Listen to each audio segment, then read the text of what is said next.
right, well, some states like Arizona and Texas, maybe you've heard about this, they're seeing a surge, a resurgence basically in COVID-19 cases as the economy begins to reopen, of course, following the COVID-19 pandemic lockdown. But there has been a little bit of confusion about whether these upticks are actually a part of that predicted second wave of infection. Here now to talk more about this is CEO of Kind Health Group, Dr. Georgine Nanos. Doctor, so good to see you again.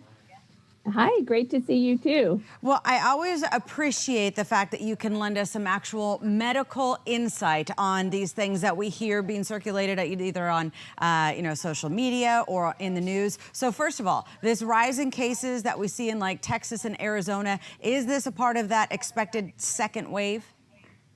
No, it's not technically really part of that second wave because this is still a part of the first wave.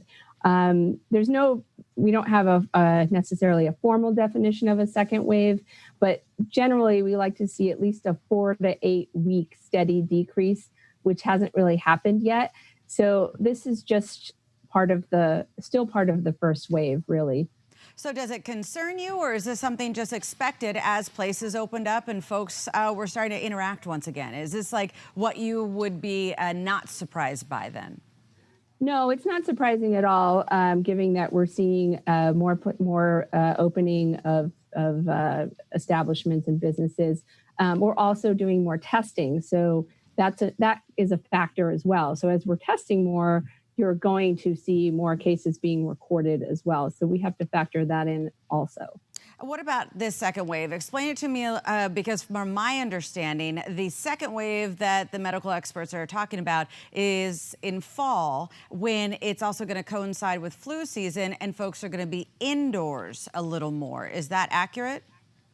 Right. So that's the concern, that we're going to see the second wave hit harder at the same time as we get the regular flu season, which typically starts, well, sometimes even as early as August and September.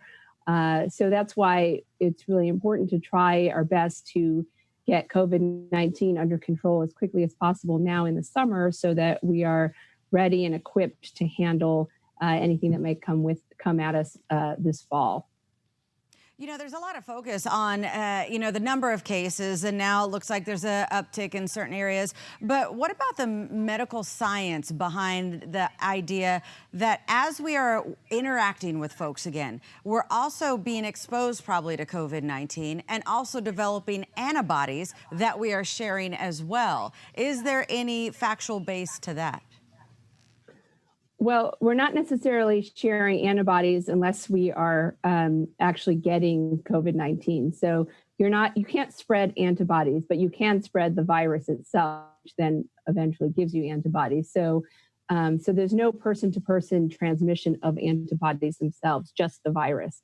So I think what we have to remember is kind of back to the basics that we've been talking about all along 3-4 months ago when all of this started, is it's up to us all as individuals to really maintain our personal responsibility about hand washing, wearing face masks in public, avoiding touching your face, social distancing or physical distancing. And again, I'm going to say this 20 more times: hand washing, hand washing, hand washing, and keeping your hand sanitizer close at hand. And that's still becomes still is the first line of defense. Yes. But we have to do all that stuff together. Yeah, absolutely. That we are in this together, apart. I think we've seen that all the time. Do you think the numbers could ever get to a point where some of the health officials decide to put us back into a lockdown? It's hard to speculate, but gosh, I hope not. I'm with you. I have to ask, but because that's what's on the back of everybody's mind. I really hope not. I don't think anyone wants to see that again.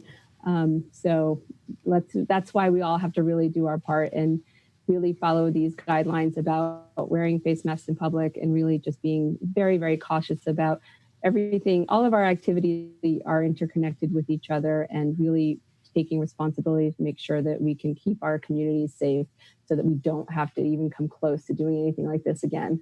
You heard it from the doctor herself. Let's all do our part and wash those hands. Dr. Nanos, thank you so much for your time tonight. You're welcome. Have a great day. Be well.